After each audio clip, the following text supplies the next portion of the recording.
शहबाज गिल के ड्राइवर को गिरफ्तार करने के लिए इस्लामाबाद पुलिस ने 4 दीवारी को पामाल किया और उनकी बीवी को जबरदस्ती गिरफ्तार कर लिया। हमारे घर की दीवार फैलांगी, वो घर के अंदर दाखिल हुए, दरवाजा तोड़ा, मेरे रूम तक आ गए, मुझे बाजू से पकड़ा, उन्होंने कहा इसनू ते बैठाओ गड्डी विच, तो मेरी आंखों पर पट्टी बांधी गई, मुझे एक अलग थाने में ले गए कि शायद मैं कोई दहशतगर्द हूँ या मैं कोई आदि मुजरिम हूँ। उर्दू पॉइंट की वीडियोस देखने के लिए हमारा चैनल सब्सक्राइब कीजिए और बेल के आइकन पर क्लिक कीजिए ताकि आप हमारी तमाम आने वाली वीडियो से बाखबर रह सकें।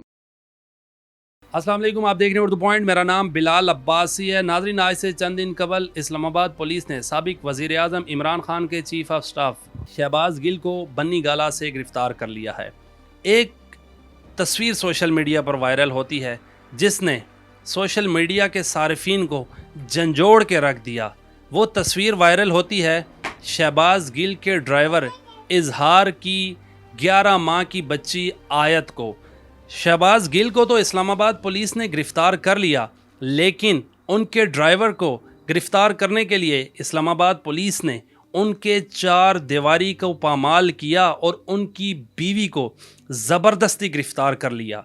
सायरा साहिबा, जब आपको गिरफ़्तार किया गया तो इजहार साहब घर में थे, क्या वाक़या था साहब? जिस वक्त इजहार घर पे मौजूद नहीं थे और मैं अपनी अम्मी की तरफ आई हुई थी और रात को तकरीबन 2 से 3 के दरमियान का वक्त था जिस वक्त पुलिस वाले आए यहाँ पर। उन्होंने हमारे घर की दीवार फैलांगी, वो घर के अंदर दाखिल हुए, दरवाज़ा तोड़ा, मेरे रूम तक आ गए और आकर फिर उन्होंने मेरे बारे में पूछा और वो मुझे साथ लेकर जाना चाहते थे। मेरे वालिद साहब दरमियान में आए और उन्होंने कहा कि आप का आने का तरीका गलत है, आप आए हैं, आपको नॉक करना चाहिए था। एक तो आप दीवार फैलांग कर हमारे घर में दाखिल हो गए, ऊपर से आपने दरवाज़ा तोड़ा और आप जो है हमारी बेडरूम तक आप पहुंच चुके हैं, तो आपको थोड़ी सी शर्म आनी चाहिए। पुलिस वाले अवाम के मुहाफ़िज़ होते हैं, या आप कैसी हिफाजत कर रहे हैं हमारी कि हमें अपने मुहाफ़िज़ों से ही डर लग रहा है। अगर आप भी हमारे साथ ऐसे करेंगे तो फिर हम अपना मुहाफ़िज़ किसको समझेंगे। और उन्होंने कहा कि हम सायरा को इस तरह से साथ लेकर जाना चाहते हैं। मेरे वालिद साहब ने कहा हम आपके साथ ताउन करेंगे, अगर आपके पास कोई वारंट है तो आप हमें दिखा दें। लेकिन उन्होंने फिर ज़बरदस्ती की, उन्होंने कहा हम इसको लेकर जाएंगे। और जैसे ही वो हमारे घर में इंटर हुए, शुरू में सबसे पहले मेरे भाई का रूम आता है, भाई के ऊपर तशद्दुद किया गया, उन्हें मारा गया। तो ये चीज़ मेरे दिल को इसने बहुत ज़्यादा तकलीफ़ पहुंचाई और मैंने उनसे कहा कि मैंने कहा ठीक है, मैं आप लोगों के साथ जाने के लिए तैयार हूँ, आप मेरे घर वालों से आपका कोई ताल्लुक़ नहीं है, आप इजहार की वाइफ को लेने आए हैं, ठीक है मैं जा रही हूँ आपके साथ, लेकिन आप इनको कुछ मत कहें। और फिर इतनी देर में जो एक पुलिस वाले वो साहब वो सामने आए और उन्होंने मुझे बाजू से पकड़ा, उन्होंने कहा इसनू ते बैठाओ गड्डी विच, इसको तो गाड़ी में बैठाएं। और फिर उनके साथ एक फ़ीमेल थी, वो आगे आई और फिर मैं उनके साथ मैं ख़ुद चल कर गई हूँ गाड़ी में। फिर वो लोग मुझे सितारा थाने में ले गए। वहाँ पर उन्होंने कहा कि हमारी इजहार से बात करवाओ। उन्होंने मेरा मोबाइल दिया, उसमें मेरा व्हाट्सएप से इजहार से 1 घंटा पहले रब्ता हुआ था। और फिर मैंने इजहार से बात की, मैंने कहा इजहार ये इस तरह से मोबाइल मांग रहे हैं। उन्होंने फिर मेरा मोबाइल लिया और फिर इजहार से बात शुरू कर दी। और जिस दौरान मैंने इजहार को ये बताया था कि इजहार ये लोग मुझे सितारा के वुमेंस थाने में ये लोग लेकर आए हैं, और जिस पर उन्होंने कहा कि अब इसकी लोकेशन तो उनको पता चल चुकी है, इसकी लोकेशन चेंज कर दो। मेरी आंखों पर पट्टी बांधी गई, मुझे एक अलग थाने में ले गए, वहाँ पर पूरी रात पूछताछ होती रही।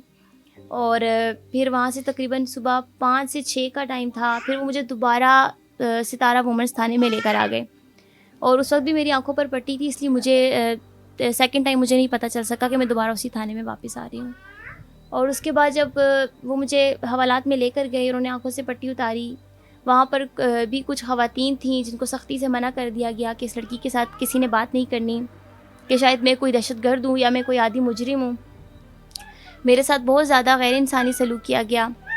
और एक औरत के साथ अगर ऐसा सलूक किया जाए, आप ये सोचिए जिस माशरे में एक औरत को रिस्पेक्ट नहीं देते लोग, क्या उस माशरे में एक मर्द का क्या हाल करेंगे वो। बहरहाल में सायरा साहब, आपने मुझे ये बताया कि पुलिस इंटर हुई, फ़ीमेल को तो हमने देखा है कि फ़ीमेल ही अरेस्ट करती हैं, आपको मेल पुलिस वाले ने हाथ से पकड़ा और ले गया गाड़ी में, यही हुआ एग्जैक्टली? जी, उन्होंने इस तरह हुआ कि उन्होंने बाजू से पकड़ा, उन्होंने कहा इसको तो बैठाओ गाड़ी में, क्योंकि मेरी काफ़ी उस टाइम उनके साथ बहस हो रही थी। वो मेरे घर वालों के मोबाइल छीन रहे थे, बदतमीज़ी कर रहे थे, मेरे भाइयों को मार रहे थे। मैं बीच में आई और मैंने कहा कि आप लोग मुझे ले जाना चाहते हैं तो मुझे ले जाएँ, लेकिन ये तमाशा ख़त्म करें, मेरे घर वालों से दूर हट जाएँ। जिसके नतीजे में उन्होंने मुझे बाजू से पकड़ के कहा कि इसको गाड़ी में बैठाओ।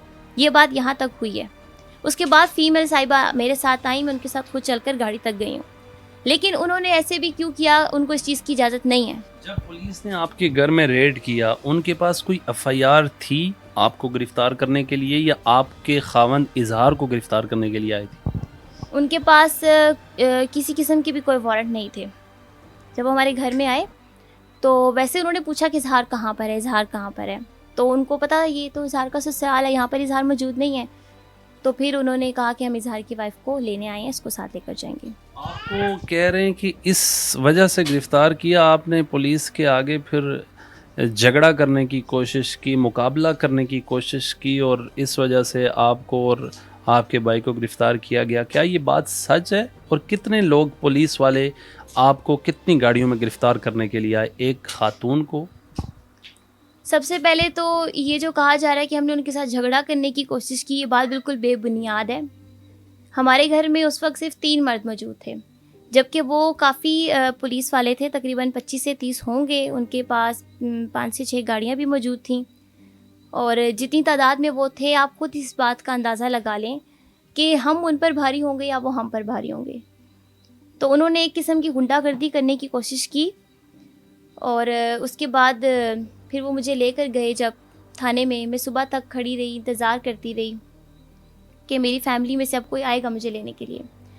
और इस दौरान और एक बात मैं आपको बताती चलूँ कि जब वो रात को आए थे, उन्होंने सिर्फ मुझे गिरफ़्तार किया था, मेरे भाई को नहीं। मेरे भाई के साथ ऐसा हुआ कि वो मुझे ढूंढता हुआ थाने में आया, और सुबह मैं इंतज़ार करती रही। तकरीबन 12 बजे का टाइम था जब मेरा भाई नुमान आया मुझे लेने के लिए, और नुमान ने मेरा पूछा, वहाँ पर एक लेडी कांस्टेबल थी, उनसे पूछा कि सायरा मेरी सिस्टर वो यहाँ पर है इस थाने में। उन्होंने कहा नहीं, सायरा नाम की तो कोई लड़की हम नहीं लेकर आए, यहाँ पर हम मौजूद नहीं है। लेकिन उसी वक्त मेरी अपने भाई पर नज़र पड़ी। मैंने अपने भाई को दूर से देखा, हालांकि मैंने सिर्फ अपने भाई का बाजू देखा, लेकिन बहन भाई आप जानते हैं कि क्या रिश्ता होता है, बहन अपने भाई से कितनी मोहब्बत करती है। मैंने अपने भाई को पहचान लिया कि मेरा भाई खड़ा है, क्योंकि मैं तो नज़रें टिकाए खड़ी थी कि अभी मेरे घर वालों में से कोई आएगा मुझे ढूंढता हुआ। मैंने दूर से आवाज़ लगा दी कि नुमान भाई मैं यहाँ पर हूँ, और नुमान भाई को पता चल गया कि सायरा यहाँ पर। उन्होंने कहा तुम ठीक हो? मैंने कहा मैं ठीक हूँ, मेरी बेटी ठीक है? उन्होंने कहा बिल्कुल ठीक है। फिर उन्होंने नुमान भाई से कहा कि हम आपकी बहन को छोड़ देंगे, आप अपारा थाने चले जाएं, वहाँ कुछ कानूनी कार्रवाई होगी और उसके बाद आपको छोड़ देंगे। इस तरीके से बहाने से उन्होंने नुमान भाई को अपारा थाने भेजा, और जब वो वहाँ पर गए तो उनको भी बैठा लिया गया, आप बैठो, आपके नाम की भी FIR कटी हुई है। और जिस थाने में मैं थी, वहाँ की SHO साहिबा को कॉल आई कि इनके घर वालों को कैसे पता चला कि सायरा को इस थाने में बंद किया गया है। उन्होंने फिर आकर अपने स्टाफ को डांटा, और फिर मैंने बताया कि नहीं, मैंने ख़ुद अपने भाई को देखा और पहचान लिया। उसके बाद फिर मुझे कचहरी ले जाया गया, और वहाँ पर कमरा अदालत में मेरी बेटी से मेरी मुलाकात करवाई गई। मैं अपनी बेटी से वहाँ पर मिली, और फिर मुझे अडियाला जेल भिजवाया गया।